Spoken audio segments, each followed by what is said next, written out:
official podcast of American Patriot Community is called Enemy of Apathy because apathy kills freedom. By the time the wave crashes ashore, it's too late. The left wins. Apathy wins. Freedom loses. Because, folks, it all boils down to 3 words. Silence is acceptance. Silence is acceptance. The left's kryptonite is this right here. You, every one of you, all the men and women here, united. My name is Ronnie Eith, and I'm the next mayor of Miami Beach. People all over the world, especially people in America, they say, I'm going to go to South Beach on vacation. South Beach is Florida's calling card, right? And right now, our calling card looks like crap. The leadership that's in control of the commission right now and the current mayor do not care about crime. 93% of the arrests in Miami Beach are dismissed. What I don't do is close everything at 2 a.m., which is what Mayor Dan Gelber wants to do. He wants to close everything at 2 a.m., which is going to do 2 things. The first thing it's going to do is it's going to create less hours that the people that work at all of these businesses are going to be able to earn an income on. That's going to cut their hours a week by 12 hours a week. That's ridiculous. That's almost 29% of their wages are going to just disappear.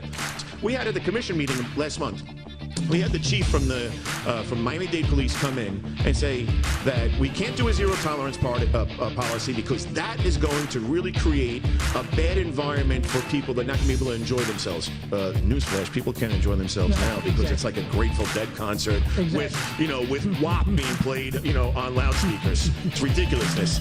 So he said that, and then he also said that the murder that happened at the end of August, there was no way that, having more police around would not have prevented that from happening, which I scream BS on, because if you had a uniform on every single street corner like they do in Times Square and they do throughout most of Manhattan, where, by the way, my son is a police officer, my brother's a chief, and I go through my entire family lineage that are all in the police department there.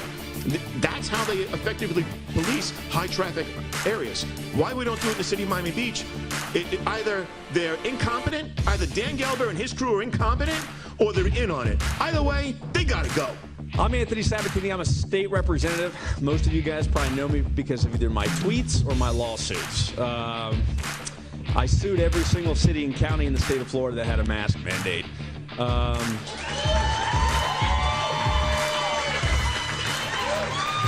My beef is with, and to put it just very succinctly, the radical deficit of courage amongst our elected Republicans. That's my beef. We got to get rid of these corporate vaccine mandates in the state of Florida, right? So if you give the government the ability to punish people or tell them they're allowed or not to be allowed to be employed based on their vaccination, by the way, not only does it violate their medical freedom, it violates their medical privacy. They shouldn't even be allowed to inquire into your status, right? Another issue that fits right into this is CRT. You notice that the Republicans are only talking about the schools, right? We got to get out of the schools. We get out of the school. That's the minimum. We control the schools. The fact that we're even debating whether it should be allowed in the schools is insane to me. Should have been banned months ago. This morning, I'm very happy to announce that I banned a bill that would totally and completely ban social media censorship in Florida. Now, when I say that to people,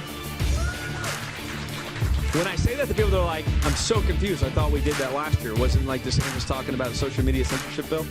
Well, he is, I think, the second most conservative elected official in the state behind me, and he really wanted this great bill. He wanted a great bill, and he pushed for it.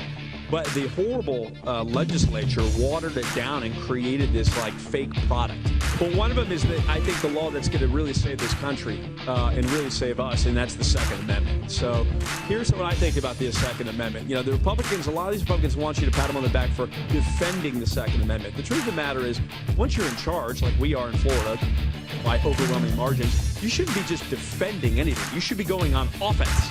The 26 states of the country that have a Republican governor, Republican House, Republican Senate, they have super majorities in all of these states. They need to start shutting down the left. You need to cut off the sources that are feeding it. You need to go to a 100% voucher school system. We always talk about school choice in Florida, right? School choice, we're so proud of our school choice.